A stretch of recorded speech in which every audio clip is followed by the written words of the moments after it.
Hey everyone, in this video I'll walk you through the most complete Make.com course you'll find online. By the end, you'll know exactly how to build, automate, and even sell solutions using Make.com. If you're new here, my name is Bogdan, and for the past 2 years I've been running an AI automation agency called Our Agency. Over the last year, our bottom line revenue has consistently been over $20,000 per month. We use a mix of no-code tools like Make.com and custom-coded solutions, since our team includes full-stack developers. Quick disclaimer before we start. This course could have easily been a paid one. We've invested a lot of time and effort into it, not just me, but the entire team, but we've decided to make it free. Well, not completely free, you pay with your attention, remember that, which is the real currency of today. For me, the idea is simple. If you find this video valuable, YouTube pushes it further, more people discover it, and some of them might become my clients. So that's the business logic behind it, and that's why I've spent so much time preparing it. I think it's a fair trade and it keeps everything transparent. Later in this video, I'll also show you a simple way to get 1 month of Make.com for free. So if you're planning to use Make seriously,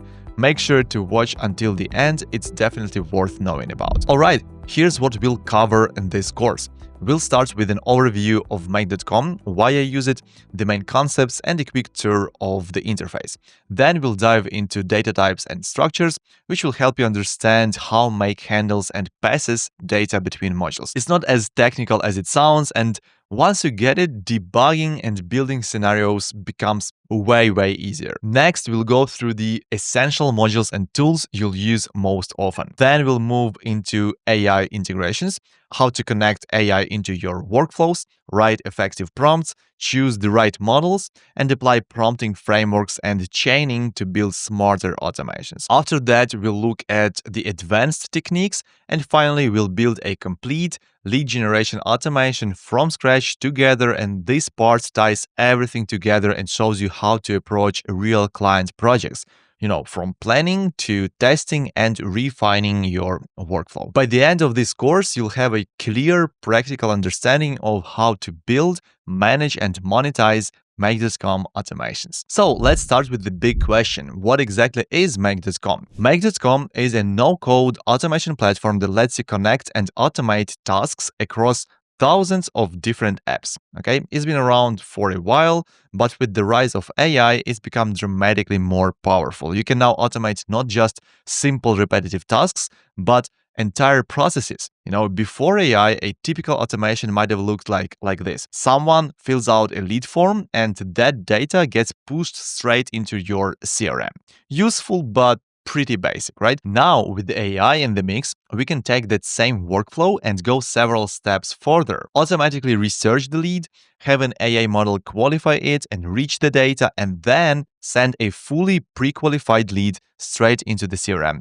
For businesses, this kind of automation is a game changer. It helps teams work faster, reduce manual effort, and stay competitive. And as AI continues to evolve, automation is quickly becoming one of the main pillars of how successful companies operate. That also means there is a huge opportunity for freelancers and agencies offering automation services. In my agency, for example, we use Make.com to handle everything from, newsletters and content creation to inbound lead qualification and outbound campaigns. And when you mix in AI, the possibilities are pretty much endless. Now, before we go deeper into Make.com itself, let's quickly compare it to other no-code automation tools. You've probably heard of Zapier, it's the most popular one probably, and maybe N8N, which is getting a lot of attention lately as well. Think of it like this. Zapier is the easiest to use, N8N is the most technical, and Make.com sits right in the middle, leaning slightly towards N8N in terms of flexibility and pricing. Usually, the easier a tool is, the more limited and expensive it becomes once you scale.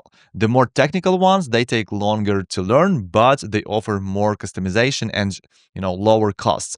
That's why I usually recommend Make.com to most beginners, because it's intuitive, it's affordable, and powerful enough for advanced workflows once you get the hang of it. N8N is great too, especially especially if you want full control or plan to self-host, but it is a bit more technical.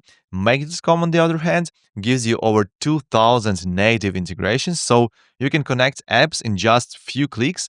No API setup required, and that makes it the perfect balance between usability, flexibility, and pricing. Now let's cover some important terminology inside Make.com. Scenarios.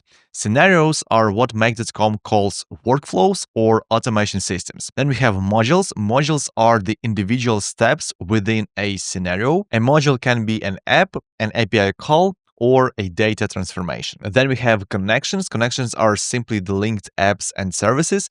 Triggers and webhooks are the two ways to start a scenario. And operations. Operations are runs of a module, and it's important to know because Make.com pricing is based on operations. All right, let's jump into the interface so I can give you a quick walkthrough. Once you sign up for the free account, you'll land on a dashboard where you can see an overview of your activity. I won't go through every single tab because most of them you'll never touch. Instead, I'll show you the ones that actually matter. So in the free plan, you can run up to 2 active scenarios with some limitations, of course, a maximum 5-minute execution time per run and a 5 megabyte file size limit. These constraints will hit pretty quickly, especially if you're doing anything beyond simple automations. And that's why I suggest upgrading to the Pro plan once you get serious. With Pro, you basically remove all limitations. You get longer execution times, you get larger file sizes, and the ability to scale properly. It's only $18 per month for 10,000 operations, which is plenty for beginners, and you can scale up as needed. Inside the sidebar, the main place you'll be spending time is the scenarios section. That's where you actually build your automations. The other sections like templates or connections are there too, but you'll use them far less often. In scenarios, you can see all your active and inactive automations. You can organize them in folders if you want to keep things tidy, and from here you can either create a new scenario or open existing ones. Now, to show you how this works, let me just walk you through one of the automations I actually use, my YouTube ideas generator. So this automation checks once a week whether certain AI-focused YouTube channels have uploaded new videos. If they have, it pulls the transcript, generates a summary, gathers metrics like views, and then saves everything neatly inside Airtable, along with a few new video ideas generated by AI. Now, you'll notice this scenario uses several modules. On the left, we have Airtable. Airtable is set as the trigger using the search records module, and it is scheduled to run every Monday at 9 a.m. At the bottom, there is a control bar with a few tools you'll use often, like Run Once, which lets you basically test automations manually, and you'll use that button a lot while building. There are also options for saving, setting triggers, enabling incomplete executions, which is super handy for debugging, adding notes, checking past versions, and auto-aligning modules. And if you ever want to share a scenario, you can simply export it as a JSON blueprint and import it into another Make.com account. By the way, I'm going to export all my blueprints from this video tutorial, and you can download it and then import it into your Make.com workspace and use it for your needs. Make sure to use the video descriptions, all the links will be attached there. So that's a quick overview of the interface and the key options. Now let's actually run this automation and go through it step by step. When I click Run Once, Make.com executes each module in sequence, and you can literally watch the data move through the workflow in real time. That's one of my favorite parts about Make. You can see the process unfold, which makes debugging and understanding what's happening so much easier. So here's what actually happens when it runs. First, it pulls all the YouTube channels I want to track from my Airtable table. Then the RSS module checks whether any of those channels have uploaded new videos. If yes, it extracts the video URLs. Next, a text parser module grabs the video ID, which is needed for the HTTP module. That's essentially a custom API call that scrapes the transcript from YouTube. After that, a couple of transformation modules clean and format the transcript so it's ready for the AI modules. Then OpenAI generates a summary and title, and Claude Sonnet 4.5 creates a fresh YouTube video scenario based on the transcript and insights. Finally, everything gets stored back into Airtable. And when you open my YouTube ideas generator base in Airtable, you'll see new titles and summaries appear automatically. And that's the full workflow, simple, automated, and running completely on its own once it is set up.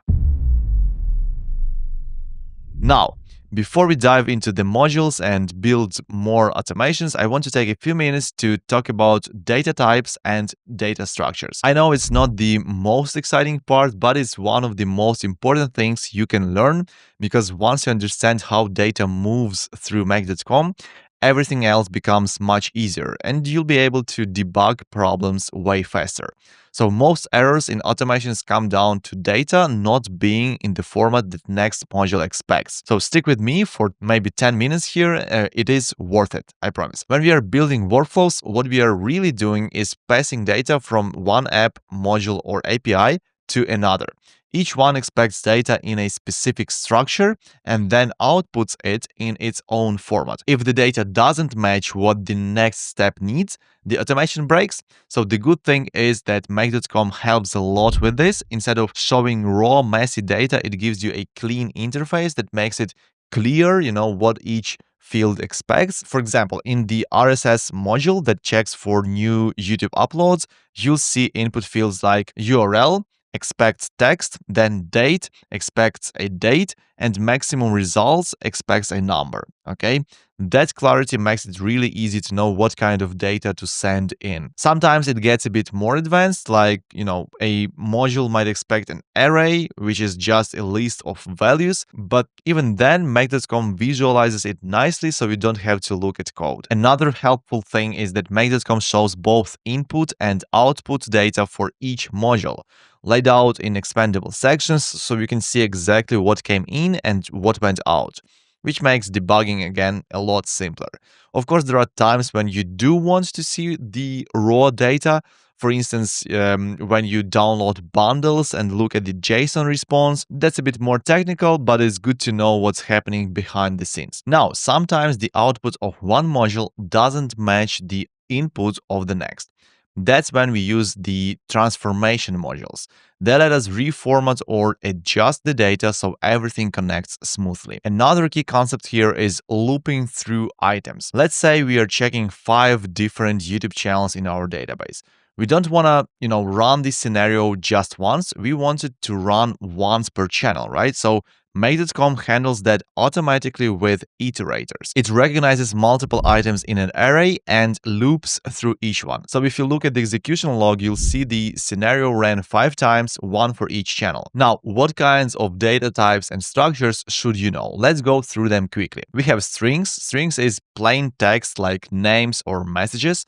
Then numbers, basically numeric values such as prices or counts. Then booleans, those are true or false values, often shown as checkbox, and binary data, files or audio, like when uploading a document to Google Drive. Those are the basics. Now let's look at the ones that actually confuse most beginners.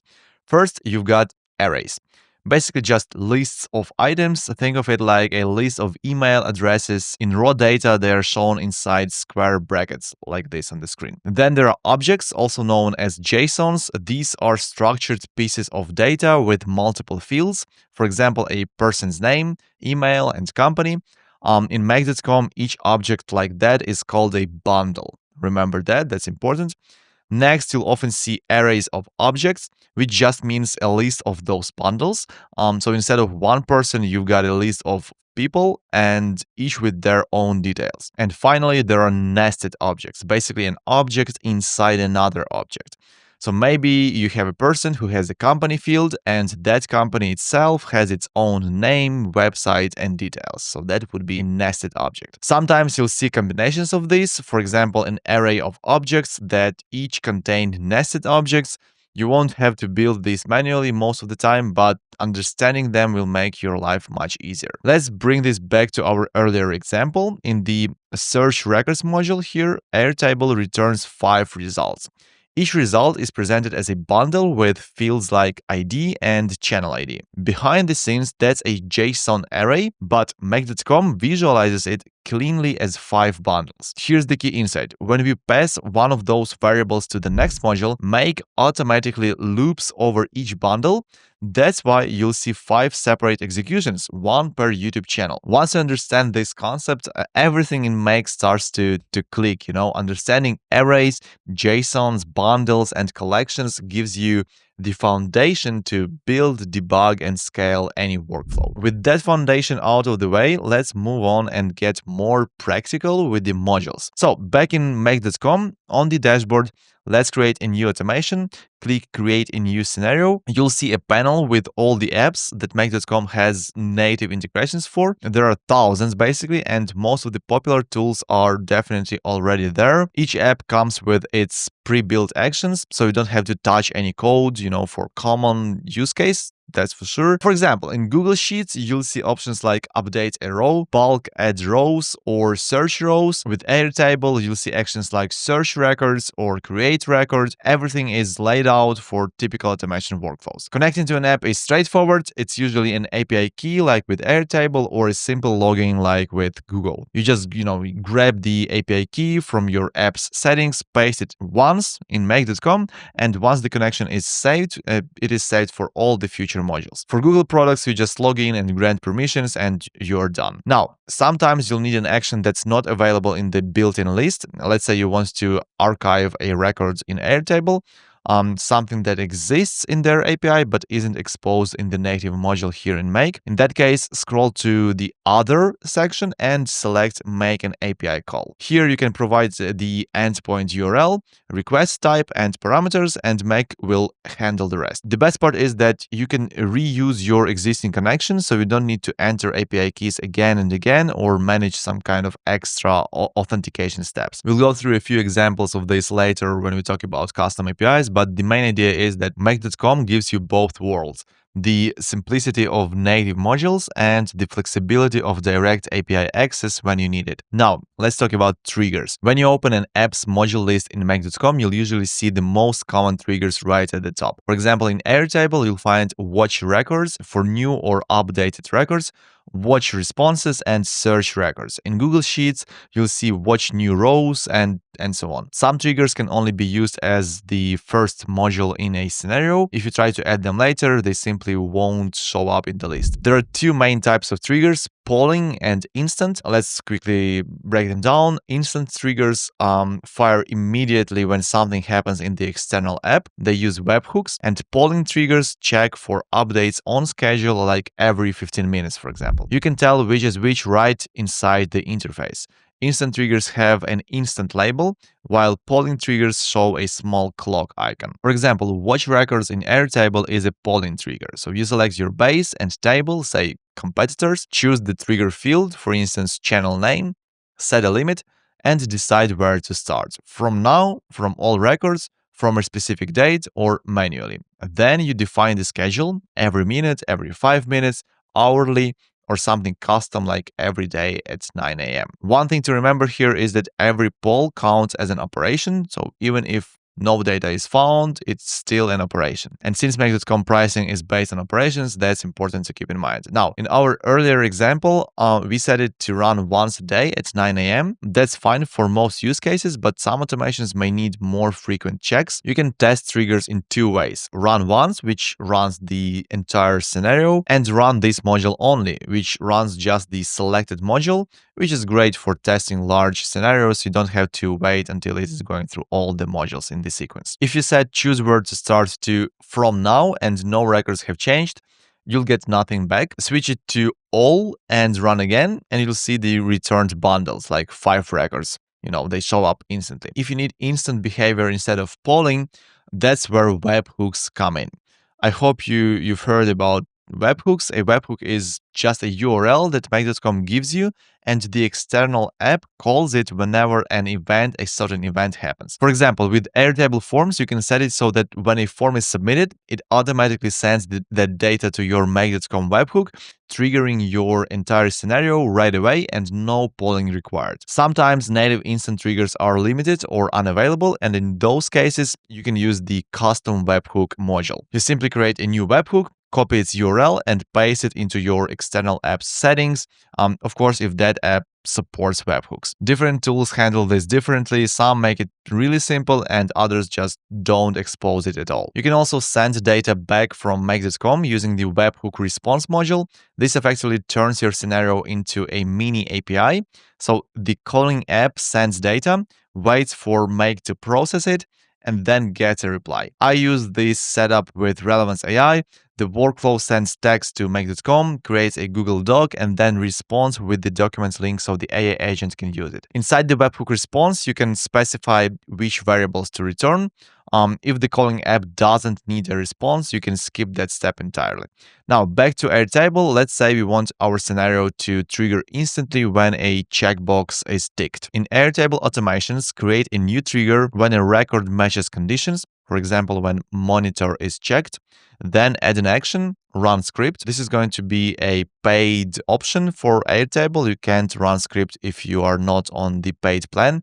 But I'm going to disclose how to get $1,000 of free credits in Airtable, so stay tuned. Later in this video, I'll show you how to get them. Now, in that script, make a simple post request to your make.com webhook URL and include the record ID. Then in make.com, click Run Once on the webhook module to start listening. Switch back to Airtable, click Test, and you'll see the incoming payload appear containing that record ID. Why send only the record ID? Because in this scenario in Make, you can use the Airtable module get a record, passing that ID dynamically to fetch the full row, the full record.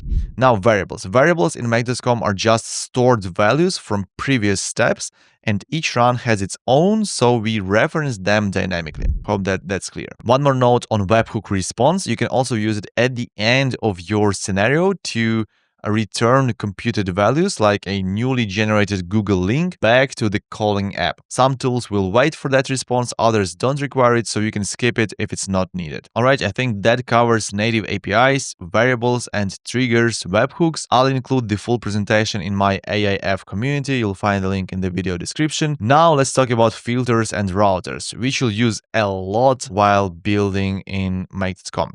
Filters are basically conditional gates. They decide whether a bundle continues through the workflow or not. For example, you might want to say only process videos with more than 20,000 views. Routers, on the other hand, split your workflow into multiple branches. Each one can have its own logic and filters. So let's go back to the YouTube ideas generator example. Say we only want to process videos that have more than 20,000 views. We already know that the view count comes from the RSS module output under media statistics here, properties, and views.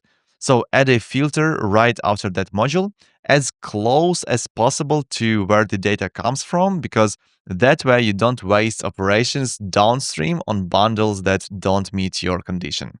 Smart. Label it 20,000 views, select the RSS view count variable, set the condition to numeric 20,000, and click OK. Now, when you run the scenario again, you'll see that some bundles get filtered out and only qualifying ones continue. For routers, think of them as branching points. Let's say if a video has over 30,000 views, you also want to send a Slack notification, but still update Airtable as usual. So insert a router after the filter and create two paths. The first path goes to Slack, so add a filter, more than 30,000 views, and then attach a Slack module, create a message, and include the YouTube URL variable in your message. And the second path continues with the standard Airtable update. You can also add a fallback route, which catches any bundles that don't match your filters, and routers can even be nested, so you can handle more complex logic if needed. That's filters and routers in a nutshell, super useful for controlling flow and logic inside Make. Next up, we have custom APIs with HTTP requests, and this is very important. This is the essence of the tool. So when do you actually need to use them? Usually in three common cases. The first one is when the app that you want to use isn't natively integrated in Make.com. The second one is that the native integration exists, but it's missing a specific action you need, like we discussed to archive in Airtable, for example. And the third case is when you're doing scraping, which is also very common. pulling data from web or social platforms through a scraping API. Before we build one, here's a really quick API explanation. So APIs, short for application programming interfaces, let apps exchange data, usually in JSON format. There are really just four main parts you need to understand. First, endpoints. These are basically URLs for specific actions.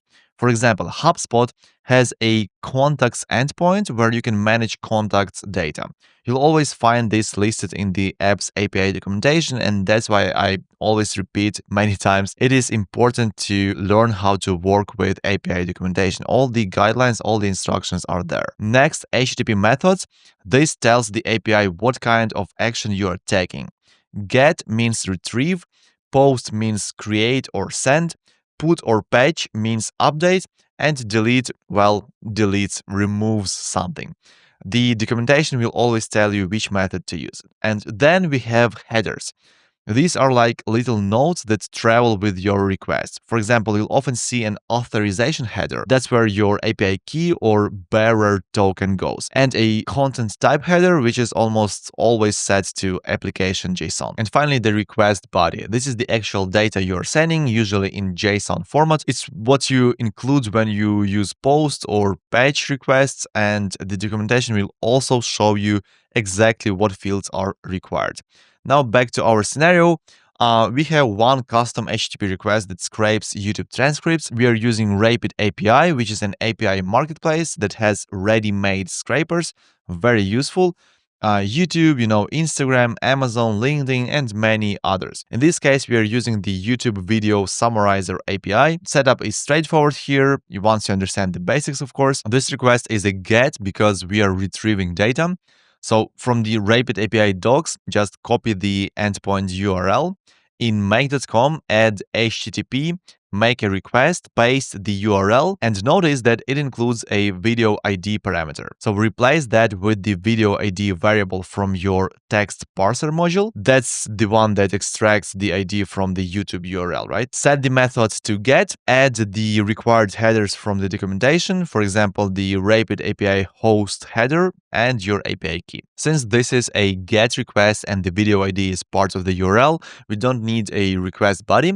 But if you ever do need to send a body, just choose raw, set the content type to application JSON, and paste the JSON payload there. Always make sure parse response is turned on. That way, make.com will automatically structure the output data for you. Otherwise, you'll just get raw text back. Okay, once that's set, click OK, and you're pretty much done. The API returns the YouTube transcript ready to be passed into the next module. In our case, the OpenAI Summarizer. And that's it. That's the entire setup for custom APIs in a nutshell.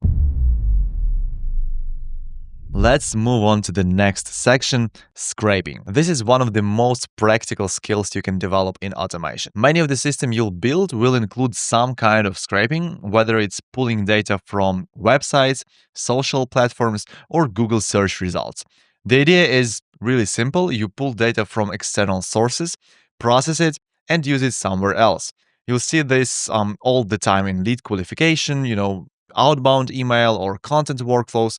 You grab data from a site, transform it, and feed it into your tools. I usually break scraping down into 6 main types, and if you understand these, you'll be able to handle pretty much 99% of real-world use cases. First, there is simple page scraping. This is the most common one. You're just grabbing data from a normal website like a SaaS landing page, a company homepage, or a blog. Next, sitemap scraping. This is when you first need to pull all the URLs from a domain. It's useful when the info you're after isn't right on the homepage, so you need to find the right pages before you scrape them. Then we've got web crawling. That's when you scrape content across lots of URLs on a single site. For example, pulling all the pages from make.com's documentation to train an assistant. Crawls usually take longer because you're fetching multiple pages instead of just one. Fourth is social media scraping, super popular for things like LinkedIn lead research or, discovering content on Instagram and YouTube, etc. Then there is Google results scraping, where you use Google to find something like a person's LinkedIn profile or company site and then pass that URL to another scraper for deeper data. And finally, complex page scraping. This is the tricky one. It is for websites that have anti-scraping protections, logging walls, cookie pop-ups, or captchas. These usually require more advanced scrapers, of course, or some kind of different techniques to get around. All right, let's start with simple page scraping, because with just 3 methods, you can cover almost every normal web page. Method number 1 is using HTTP GET request. It is the fastest and cheapest. So in Make.com, create a new scenario and add HTTP, make a request. Paste the URL of the page you want to scrape. This fetches the page's HTML, then enable parse response, run it, and you'll see the raw HTML output. It's long and full of tags, but that's expected. So now that we have AI, extracting what you need becomes much easier. So that's the thing with AI. Instead of writing parsing rules, you can just pass the HTML to an AI model and just ask it to extract or summarize key information. Still, it helps to clean the data first. So let's add a text parser module, HTML to text, to kind of strip out all the tags, then connect an OpenAI module and use a prompt like summarize what this company does based on the text below. Feed it the cleaned content and you'll get a concise, usable summary. The main limitation here is that a simple GET request won't work on pages that require JavaScript rendering or have some kind of anti-scraping measures. And if the content loads dynamically, the GET request will return incomplete data as well. All right, method number 2 is to use a scraper from a marketplace such as Apify or Rapid API. If a simple GET request doesn't give you what you need, the next step is to use a ready-made scraper. So just go to Apify or Rapid API and look for a well-rated, simple web scraper. These tools are built to handle things like JavaScript rendering or basic anti-scraping protections automatically, so you don't have to mess with any of that manually. Method number 3 is Firecrawl. Firecrawl is an AI-powered web scraping and crawling API that automatically extracts clean, structured content from almost any website, kind of like a smart scraper that reads pages the way a browser would. It's become one of my go-to tools, honestly, because it's affordable, it's fast, and super flexible. You can scrape a single page, batch multiple URLs, or even run full crawls across entire sites. Here's how to set it up in Make.com. Add an HTTP make a request module and set the methods to post. Then add your headers, content type application JSON, authorization bearer space, and then your API key. And in the JSON body, include something like URL and format. The format parameter, for example, Markdown, tells Firecrawl to return clean, structured content instead of a messy raw HTML, and that makes the data much easier and cheaper to process later with AI. Run it and you'll get nicely formatted text that's ready for summarization, analysis, or whatever workflow you're building. Now let's talk about sitemap scraping, a really useful method when you only have a company's homepage but want to go deeper, like finding their team or blog pages. Most websites have a sitemap, basically a file that lists all the pages on the site. With tools like Firecrawl, Apify, or Rapid API, you can send just the domain name, optionally include a keyword like team or about, and the scraper will return all matching URLs.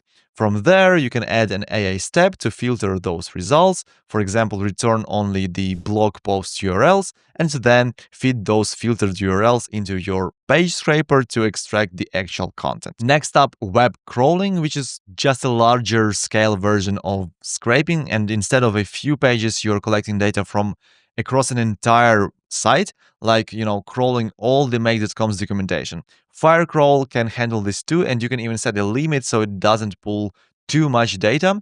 And since crawls can take longer, the API usually returns a job ID instead of giving you results right away. In Make.com, you can handle this pretty easily. Just add a sleep module from the tools section to pause for a bit, and then just add another HTTP make a request with get method to check the crawl status using that job ID. Once the crawl finishes, you'll get a big structured data bundle. It is perfect to save in Airtable, a database, or even a vector store if you're building an AI assistant. Now onto social media and Google scraping. Social platforms are heavily protected, so regular GET requests won't work. You'll need specialized scrapers. Again, Apify and Rapid API both have solid options for LinkedIn, Instagram, Twitter or X, YouTube, and others. Once you scrape the data, you can enrich and route it through your workflow. For example, qualify a lead, summarize content, or generate personalized outreach. For Google, the easiest approach is a Google SERP scraper. You can search by name plus company, grab the LinkedIn URL from the results, and pass it to your LinkedIn scraper for deeper data. That's the usual flow. Google scraping is extremely common, especially when you need to find target profiles, research companies, or collect URLs dynamically. The simplest tool I've found for this is the Serper API. It's fast, it's low cost, and gives you 2,500 free queries. You just create a free account, get your API key, and you're pretty much ready to go. Serper returns clean JSON search results that you can immediately plug into Make workflows for enrichment or follow-up scraping. And that's scraping in a nutshell. With these approaches, you can handle roughly 99% of real-world targets, and scraping shows up everywhere in automation projects, so it's absolutely worth learning well. Okay, now let's switch to iterators and aggregators. These two can really feel a bit confusing at first, and the names and icons don't really help, but the core idea is simple. An iterator takes one bundle that contains an array and splits it into multiple bundles, one per item. That means each downstream module runs once for every item in that array. An aggregator does the opposite. It takes multiple bundles and combines them back into a single bundle. The result can be an array, text, table, or a numeric summary, depending on the type of aggregator you choose. In Make.com, bundles are the foundation of everything. A bundle is essentially one JSON object, one unit of data that flows through your scenario. A lot of database modules like Airtable, Google Sheets, or CRM modules already output multiple bundles when you query multiple rows. That's why you often don't need to add an iterator manually, but under the hood, those bundles come from an array of objects, and Make.com automatically splits them up, so the next module runs once per row. Now, when you don't get that behavior automatically, that's when you'll add an iterator yourself. Aggregators work in the other direction. They take multiple bundles and combine them. But it's important to note, aggregators only work across multiple bundles, not inside a single bundles array. Well, sounds confusing, but if you just start working with it, you'll understand it right away. Here's an example. Let's say your Airtable step outputs 5 bundles, okay? Maybe 5 records, each with a view count field. You could use an array aggregator to collect all those view counts into one array.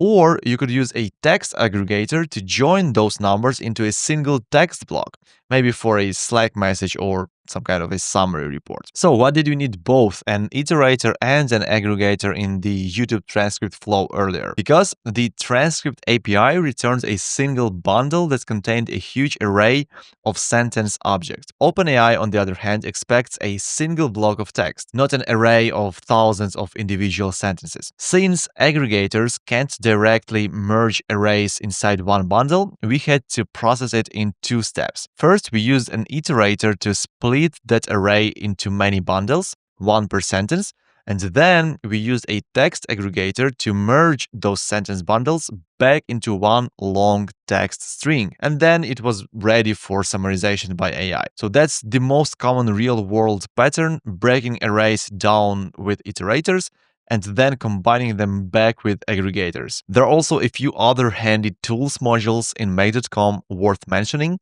Under tools, you'll find things like get multiple variables, and get variable, which lets you retrieve values you stored earlier in the scenario. You'll also see the set variable, which lets you define your own variable and apply functions to it. Functions, by the way, in make.com are quick ways to transform data, and we'll cover those more deeply in the advanced section later. Now, another important module here is sleep. I mentioned it earlier when we talked about crawling and APIs. It lets you pause your scenario for a short time. It's mostly used when you need to wait for an API to finish processing before checking results, or you want to delay sending another request to stay within rate limits. The sleep module supports up to 300 seconds, that's 5 minutes. And if you need longer, you can chain multiple sleep modules together. There is also a more creative use. When handling inbound leads via email, you might not want to reply instantly because it would, look too automated. So adding a short delay with sleep makes it feel more natural and human, basically. Alright, at this point, we've covered nearly all of the important built-in modules in make.com. The last category is directives, which includes error handlers. Error handlers are crucial, especially for workflows running in production or for client-facing automations. Why? Because APIs sometimes fail. They depend on external services beyond our control, so we need a way to handle errors gracefully and avoid losing data. There are two key reasons to use them. Reliability. Errors happen and APIs randomly fail even if nothing is wrong on your side. And notifications. If something does go wrong, you need to know about it so you can fix the workflow. Most real-world automations will eventually hit errors. You can test carefully, but once a workflow runs daily at scale, issues will crop up. That's why adding error handlers is essential for critical workflows where data loss isn't acceptable or for any automation you build for clients, right? So make.com makes it easy to enable notifications. In your profile settings under email preferences, turn on error and warning alerts. Just avoid doing this while testing in client's account because, you'll flood them with error emails and cause unnecessary alarm. Now let's look at error handling in practice. You'll mostly use two modules, break and ignore. Break, the most common one. If an API call fails, break will wait for, say, 15 minutes and then retry. You can configure how many times it retries, and since API failures are often temporary glitches, this alone solves most issues. Add break after every key API step, for example, after OpenAI, Airtable, or any other API module. Ignore is less common. This simply skips over the error as if nothing happened. I've used it in cases where an API throws a false error. The task completes successfully, but the API incorrectly reports failure. So normally, if a workflow errors 3 times in a row, make.com automatically deactivates it. And in those edge cases, ignore prevents the workflow from shutting down. To make error handling work, don't forget to enable allow storing of incomplete executions in the workflow settings. This way, if something fails, the data is still saved in the incomplete execution log, and you can then fix the issue and rerun the failed step. So nothing is lost, right? For example, if I intentionally misconfigure a request, the execution will fail, I'll get notified, and then in incomplete executions, I'll see the error details. Once I fix the module and rerun it, the data processed correctly without being lost, right? So that's error handling. Simple, but very important. Many people skip it, but if you are building serious automations, especially for clients, adding break handlers on every API call will prevent a lot of headaches down the road. Now let's shift gears into AI integration, which is where automation really starts to get powerful. With AI, we are no longer just moving data between apps and APIs. We can actually process and interpret that data in the middle of the workflow. This, of course, opens the door to automating far more complex systems, even entire workflows that used to require human involvement. It can also completely reshape how businesses operate. So by the end of this section, I'll show you a live build, a complete lead generation flow. So you'll see AI in action inside make.com. But before we get there, let's start with the core foundations we'll cover. Make.com's built-in AI tools.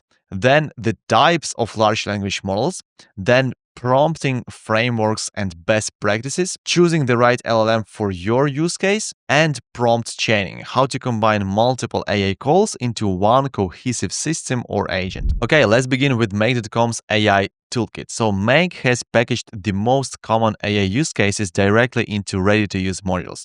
You'll find modules for analyze sentiment, categorize text, detect language, standardize text, summarize, translate, and more. These are great for kind of quick, lightweight tasks where you don't want to manually connect to an external model like OpenAI, Claude, or Gemini. For example, if you use the Translate Text module, you simply drop in your input and choose the target language. If you enter something in Spanish, for example, and set it to translate to English, it instantly returns the translation. No API setup, no keys, no extra configuration. Or take the Categorize Text module, a really common use case. Let's say you receive an inbound email that says, "Hi, I'm interested in your services." You can define categories like lead, promotion, and spam. The module comes pre-prompted to classify text intelligently, and in this case, it would return lead as the label, right?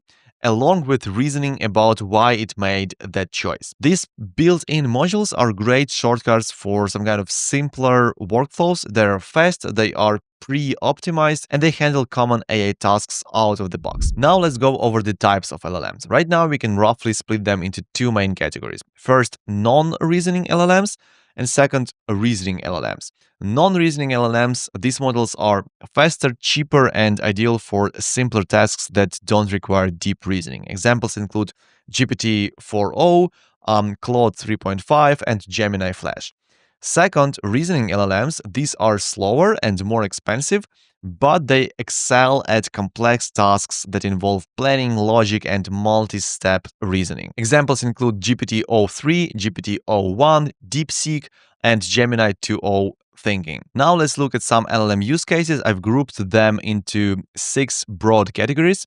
There are many variations, but these 6 give you a solid framework for choosing which type of LLM and which prompting strategy to use. Okay, so number 1, we have extracting data, one of the most common applications. For example, pulling specific details from a scraped LinkedIn profile or summarizing a block of text. LLMs handle these tasks really well, especially when you give them a larger context to work with. Next up, we have generation. This is when the model creates content from scratch with minimal input and a lot of creative freedom. Think writing reports, generating personalized emails, or producing new marketing copy. Next up, classification and categorization. So another frequent use case, for instance, sorting incoming emails into leads, promotions, or spam categories. Then we have evaluation. This overlaps with classification, but it's more about assessing quality. So for example, we have sentiment analysis or checking whether another model's output meets specific standards. Next up, we have data transformation, converting text from one format to another, for example, turning plain text into JSON, HTML, or code. This is one of the most common uses in automations since LLMs can quickly restructure data for APIs or databases. And finally, decision making. This is where AI agents come in. These workflows require reasoning, planning, and the ability to decide which tools or steps to use to reach an outcome. Okay, next, let's talk about prompting frameworks. So you might be wondering, why do I even need a framework? I use ChatGPT or Claude every day without any frameworks. And that's fair, okay, but in conversational prompting, when you just chat with it, you can go back and forth until you get the result you want. But in automation, you don't have that luxury. Your prompt needs to work consistently across hundreds or even thousands of runs without human intervention. So that's the difference. Reliability at scale becomes the real challenge. So that's where prompting frameworks come in. They give you structure, they reduce errors, and make your prompts repeatable and predictable, which is critical when you're building production-grade automations. Now, at our agency, we use a few internal frameworks.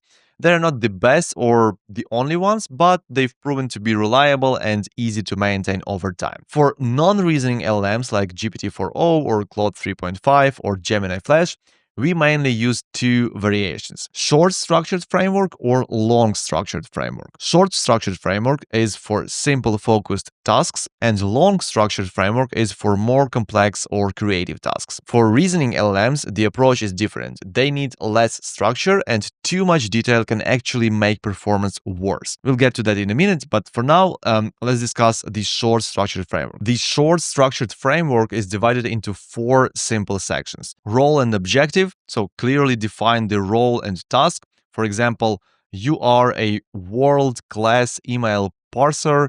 Your task is to extract the invoice number from the email below. That's it.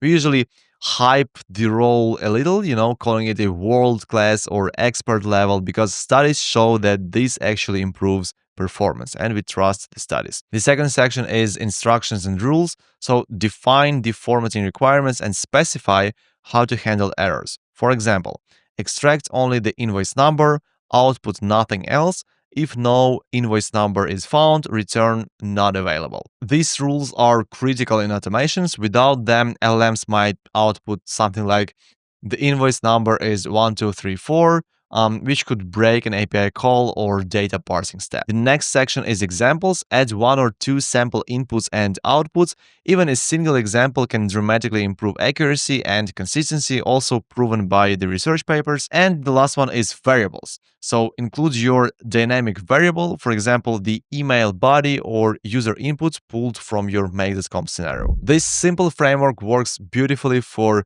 very straightforward, extraction, classification, or transformation tasks, and it keeps the output stable across many runs. When you are dealing with more complex tasks like content generation, report writing, or multi-step reasoning, we switch to the long structured framework. This longer framework is really just an upgraded version of the short one.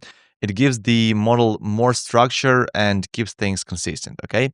I usually start by defining the role the same. For example, I might say you are an experienced copywriter specializing in B2B outreach, or whatever fits the use case. Then I move on to the objective. That's where I clearly explain what I want step by step. This helps the model think through the process instead of just guessing. Next, I add a bit of context. This is where I tell the model why we are doing this or what the goal is. It helps it stay aligned with the intent, especially for longer tasks. After that, I write out the instructions. This part includes the specific rules and formatting I need. For example, if the output has to be in JSON or if I want it formatted as Markdown, this needs to be stipulated here. Then I usually add a few examples. Just one or two is enough. I show the model what a good input and a good output look like, so it knows exactly what to aim for. After that, I include variables. These are the dynamic parts coming from my automation, like the company name, user data, or any custom fields. And finally, I always end with a short notes section. This is where I restate the most important rules or add reminders, because models tend to pay the most attention to the beginning and the end of a prompt. Remember that. Okay, this longer and more structured approach works especially well for creative and business critical tasks. Things like writing LinkedIn outreach messages, lead summaries, or detailed reports. It just gives you more control over the output and keeps everything consistent. Now, prompting reasoning LLMs works differently. Models like GPT-o3, DeepSeek, or Gemini 2.0 Thinking don't need heavy structure. In fact, giving them overly detailed instructions can actually reduce performance, as I said before. They respond best to direct and minimal prompts that clearly define the task and provide clean data. For example, objective: write a sentiment analysis report for our company based on the scraped Trustpilot reviews below. Instructions: provide an overall summary with percentages of positive, neutral, and negative reviews. Highlight the main reasons for each sentiment. Variables: the scraped Trustpilot reviews, and that's it. Short, focused, and direct. You give them, room to reason. That's why they are the reasoning LLMs, rather than just forcing them through rigid steps. So the key takeaway is that you have to structure your prompts just enough to make them reliable, but not so much that they restrict the model's natural reasoning. So, which model and framework should you actually use? There is no one size fits all rule here. It really depends on the task you are working on, okay? But I'll give you a general guideline that works well in most cases.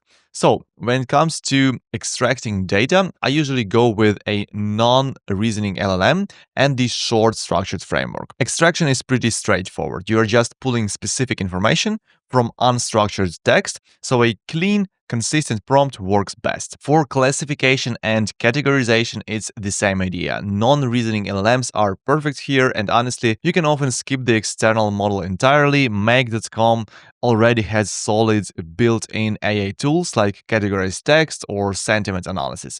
They are pre-prompted, fast, and reliable for this kind of tasks, so they get the job done without burning extra tokens from your side. Then there is data transformation, which is another super common use case, and most of the time a non-reasoning LLM with the short framework is all you need. It's perfect for things like converting plain text into HTML, reformatting JSON or restructuring messy data. But if you're doing something trickier, like parsing inconsistent data or generating structured code snippets, it's better to switch to the long structured framework because it gives you, that extra control and reliability.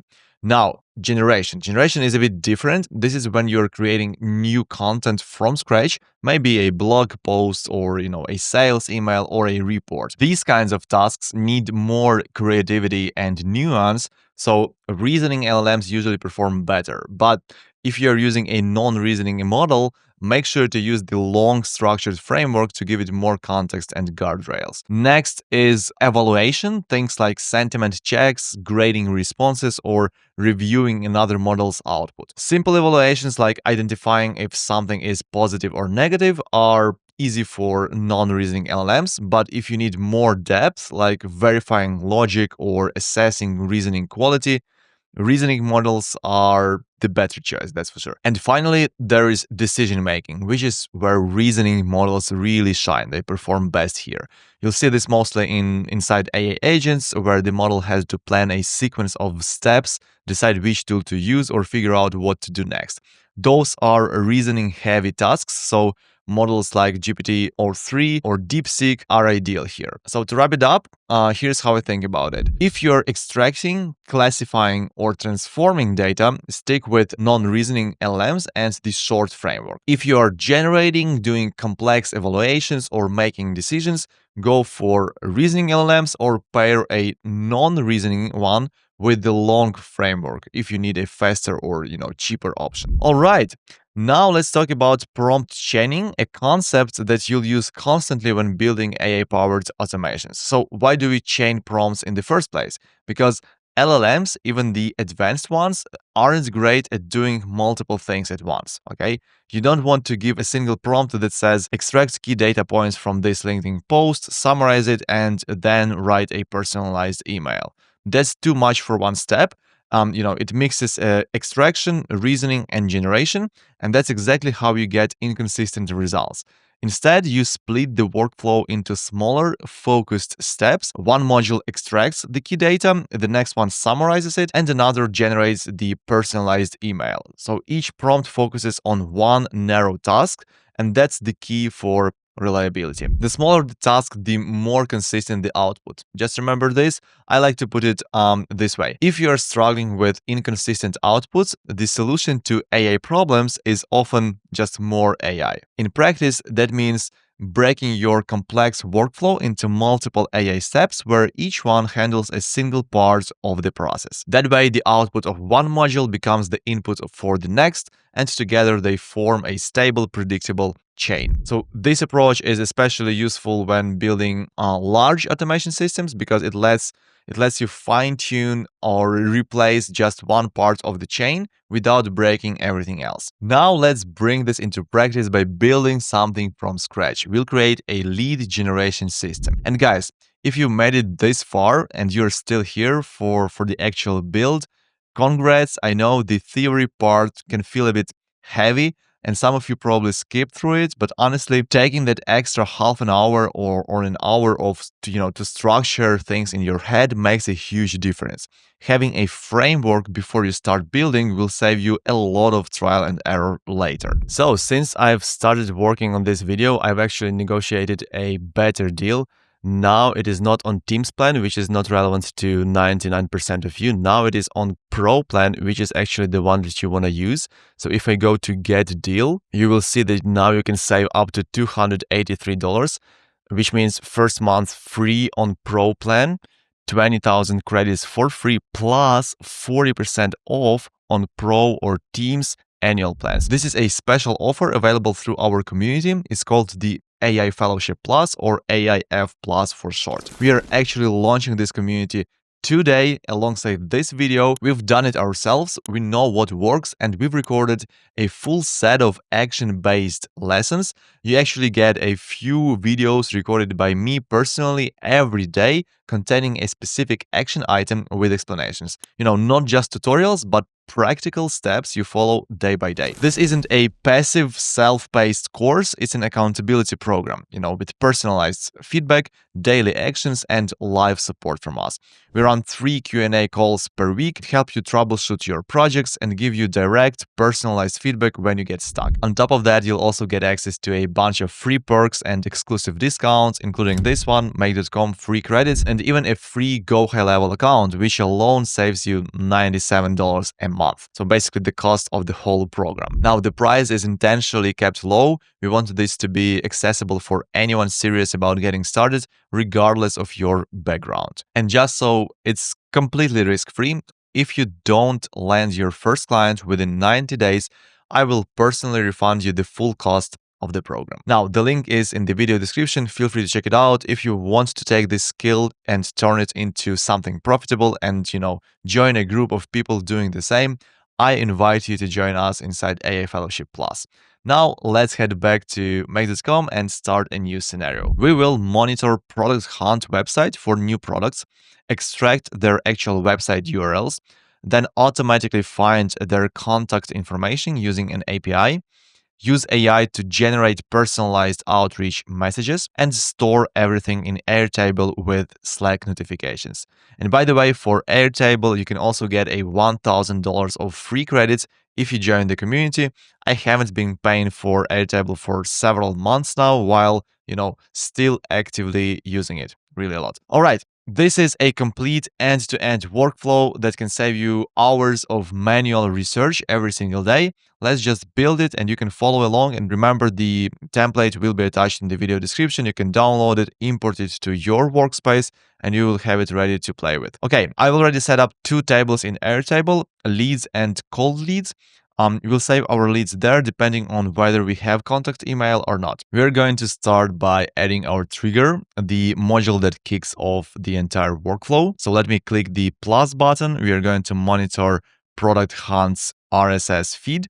So I'll search for RSS and select the RSS app. Then I'll choose Watch RSS feed items as our trigger for the workflow. Now, for the RSS feed URL, I'm using Product Hunt's feed. By the way, during development, I'll set the maximum number of results to 1, because that way we don't waste API credits while testing. We can increase this later. Okay, let's test it. And yes, we are getting some results, so it's good.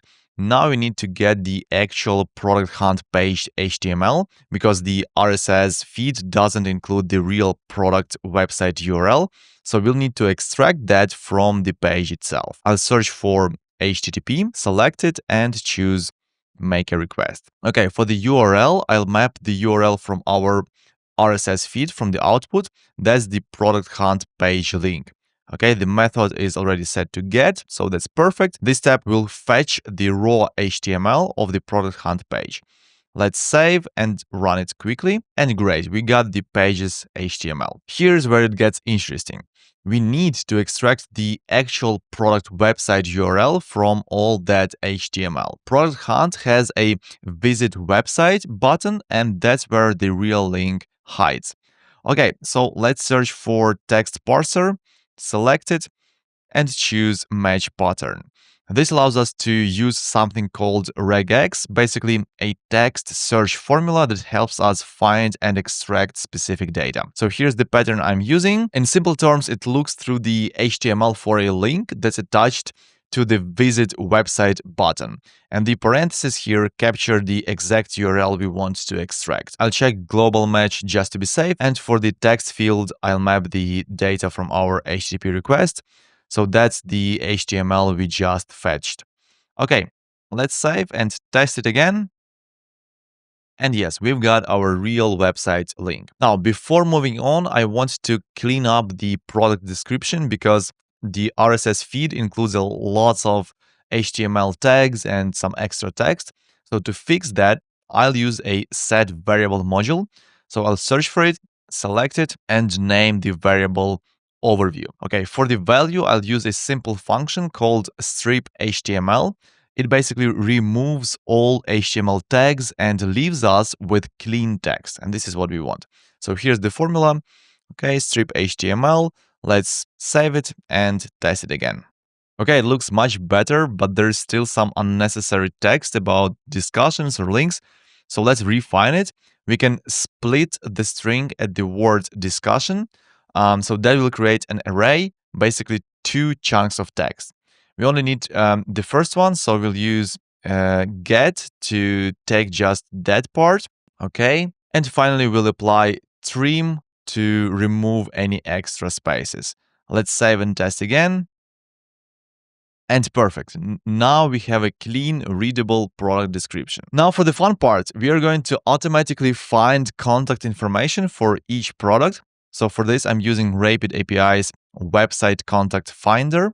It's super powerful. It crawls a website and extracts any emails and phone numbers it finds. So I'll add another HTTP module and make a request to the Rapid API endpoint this time. So here's the URL I'm using. Let me explain that quickly. So we are calling the website contact finder API, and the URL parameter here uses encode URL to safely include the product's website link that we extracted earlier. Okay, we are setting filter personal emails to false. So we get all types of emails, and we are limiting it to 10 emails and 10 phone numbers. Notice that we pull the captured URL here, this $1. So this references the captured URL from our text parser module. And next we'll add headers for authentication. So X Rapid API key, this is your Rapid API key. You can get it by signing up at rapidapi.com and get it from there. And then we have our Rapid API host. All right, that's it. This API will return a JSON response, basically structured data with arrays of emails and phone numbers. Let's save it and test it again. And nice, we've got our data. We can see contact emails for this app. Now, sometimes there won't be any contact info found, so we'll split our workflow based on that using a router. Let's add a router, and now we'll have 2 paths. The first route will handle leads where emails were found. So we'll set a condition. If the emails array length is greater than 0, it will take this route. And the second route is our fallback. That's for leads without emails. Now, for the qualified leads, the ones with emails, we'll generate a personalized outreach message using AI. I'll just search for OpenAI, select generate a response, and use my existing connection. Okay. And for the prompt, I'll write a 2-sentence introduction for reaching out to, and then I'll just pass the title about there, and then I'll use my variable overview. So we'll set maximum tokens to 200. That's plenty for 2 sentences, and temperature to 0.7 for a little creativity, but not to make it too random. Okay, let's save that. Now we'll save the qualified leads to our Airtable base. So search for Airtable, choose create a record, and connect your account. Mine is already connected. I also already have a base called Product Hunt Leads, and inside it a table called Leads. All right, let's map out our fields. Company name will be pulled from the RSS title. Overview from our cleaned variable. Then we have URL from the text parser, email from the Rapid API response, and message from the OpenAI output. Click Save. And finally, let's notify our team in Slack about the new lead. Search for Slack, choose Create a Message, pick your channel, and for the text, type something like new qualified lead from Product Hunt, and then we'll just pass the title and the overview from previous modules. All right, click Save. And now for leads without emails, we'll still store them in Airtable, but under a cold leads table, so we can revisit them later. And that's it. Our entire workflow is now ready. So we are monitoring Product Hunt for new products, grabbing their website URLs, finding contact info automatically, then generating personalized outreach messages with AI, and saving everything neatly in our Airtable database, and also instant Slack notifications for the warm leads. Let's save this scenario and name it Product Hunt Lead Generation. Now let's test the whole thing. So I'll click Run once, and Make.com is now going through the entire workflow. It's fetching data from Product Hunt, getting the HTML, extracting the website URL, and finding the contact info. And there we go, everything finished running. Let's check Slack first. So I'll open our new requests channel, and yep, here it is. We've got a new message about a product with its name and a short overview right in Slack. Looks great. As we can see, in this case, our contact finding API was able to extract some emails, so we went this first route. Let's check Airtable to make sure everything was saved correctly. And yes, you can see the new records right here in the leads table. We've got the company name, the overview, the product URL, and even the AI-generated message from OpenAI. So everything is working perfectly. Now let's automate this to run on a schedule. So I'll click the scheduling icon here and set it to run every day at 9 in the morning. That way, it automatically checks for new Product Hunt launches every day. And since we are done with development, I'll also go back and change the RSS limit to something more reasonable, maybe 10 results instead of 1. And perfect. Now let's turn the scenario on, hit save, and we are live. This workflow will now run automatically every morning at 9 a.m. And that's pretty much it. We've just built a production-ready automated lead generation system. It monitors Product Hunt for new launches, automatically extracts the real website URLs, finds contact information using AI-powered scraping, generates personalized outreach messages with GPT-4 model, and organizes everything neatly in Airtable with instant Slack notifications for your team. This entire process would normally take hours to do manually, but now it runs on autopilot every day. And the best part, you can easily customize this using different data sources, besides Product Hunt. You can send leads to CRMs like HubSpot or Salesforce, or even add more enrichment steps along the way. The possibilities are really endless once you understand how to manipulate this. A few quick pro tips before wrapping this up. First of all, keep an eye on your Rapid API usage so you stay within your plan limits. Add error handlers to catch any failed requests. And if you run into API rate limits, add a short delay between steps using that sleep module from tools. That's it. You just built your first fully automated AI lead generation workflow with Make.com. Congrats. Now, for the final section, let's cover a few advanced skills and techniques in Make.com that become essential as you start building larger, more complex automations. We'll look at two big ones: functions and text parsers. Functions in Make.com are basically built-in tools that help you clean, format, and shape your data before you send it anywhere. We already used it. I'm sure you remember. So you can use them to filter things, to tidy up text, or transform arrays so that everything looks right before it hits an API. That's important because a lot of APIs can break if your data has weird characters, line breaks or extra spaces. Functions let you clean all that up first, and you can also use them for quick logical checks or for formatting data in a specific way. In most real-world projects, you'll mostly use text functions and occasionally some from the general, date, or array categories. Here are some of the ones that you'll use all the time. So the length function counts characters. useful if you're trying to keep your LinkedIn copy under 300 characters, for example. Then we have lower, upper, and a start case. They change how your text looks, all lowercase or all uppercase or capitalized. Then we have replace. Replace swaps our parts of a string, like changing a token or word. Trim removes extra spaces at the beginning or end of text, so your APIs don't throw errors, and we used this in our build before. Substring lets you cut text down to a specific size.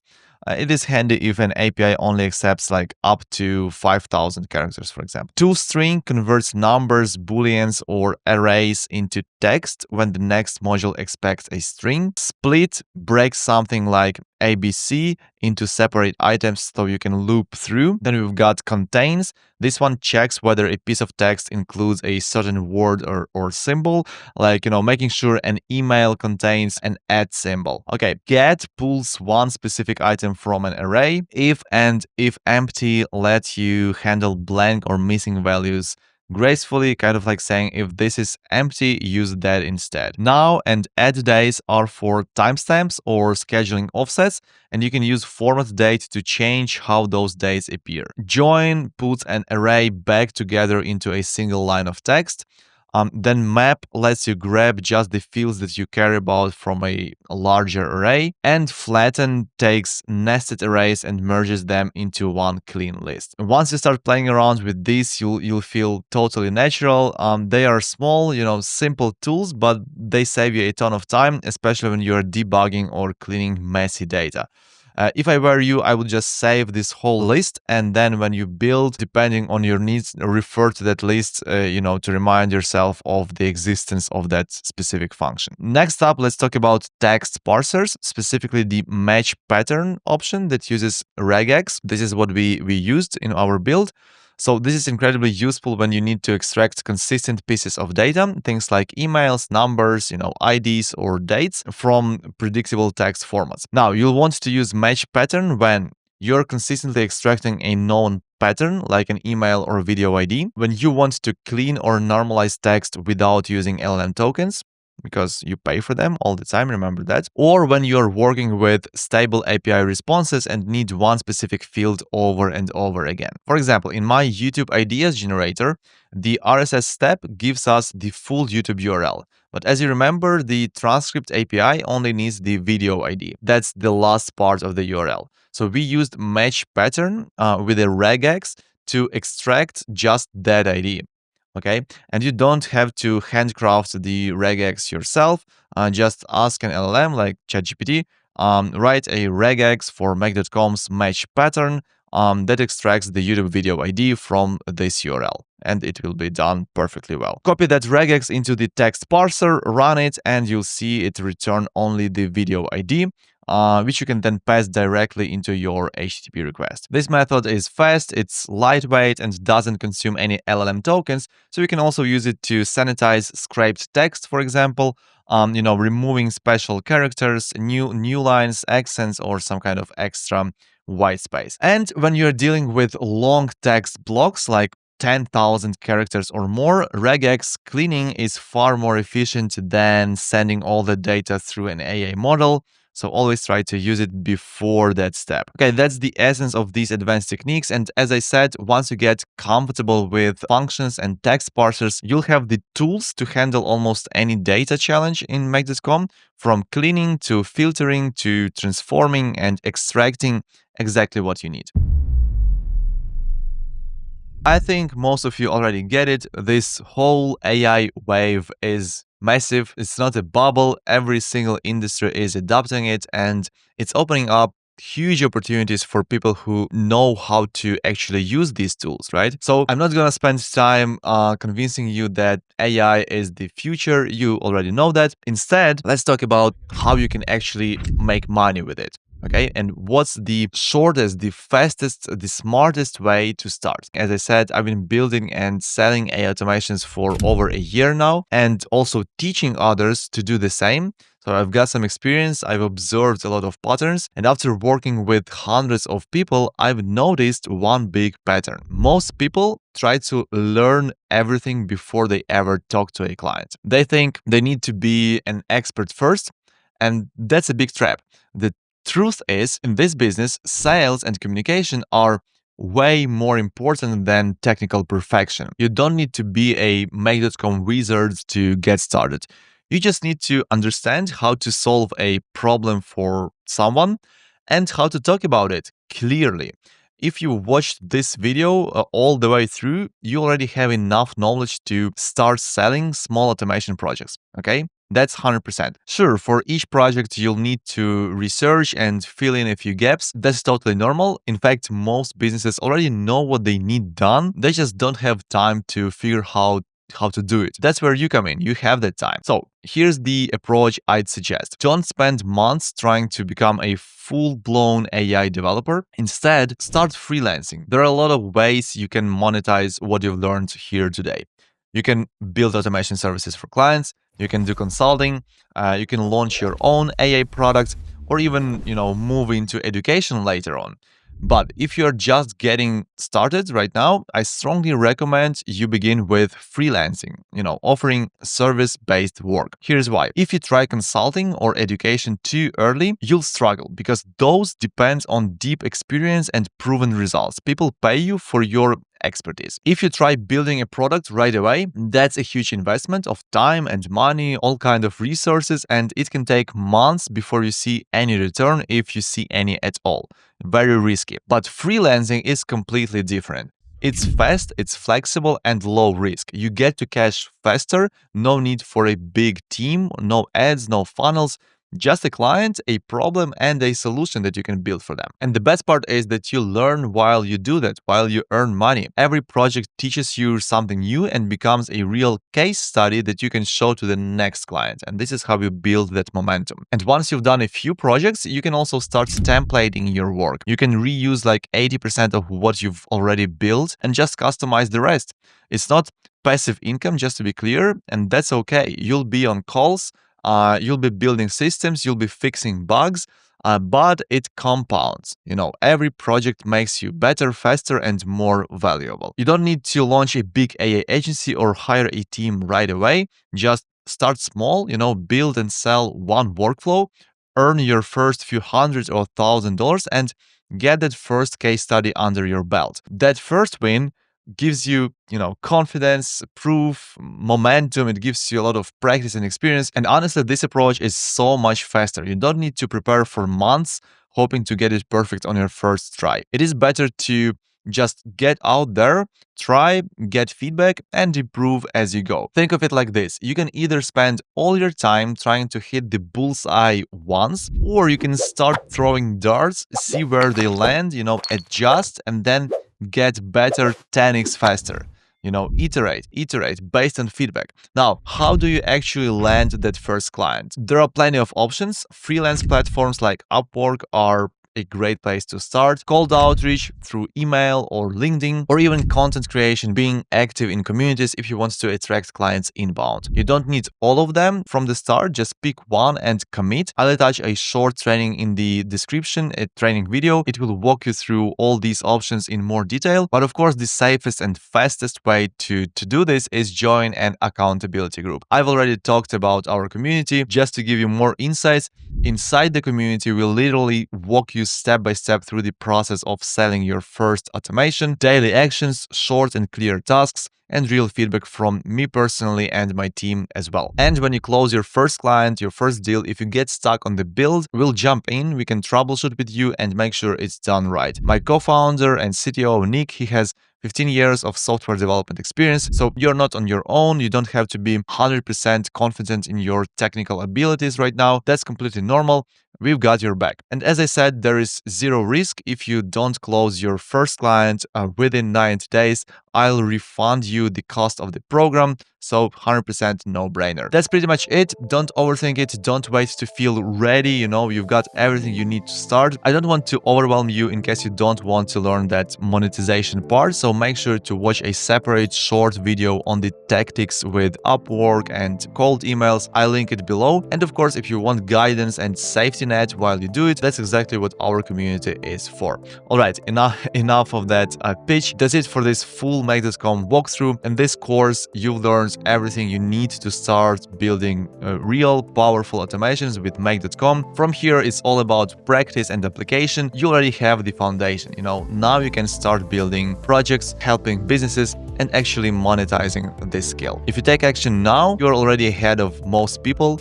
This knowledge can easily turn into $5,000 to $15,000 to $20,000 per month skill. It's just about getting out there, executing, and building momentum. Thank you very much for watching. I really appreciate it. Please subscribe to the channel and, like this video if it was useful for you. I wish you all the best, and I'll see you soon in the next video. Bye.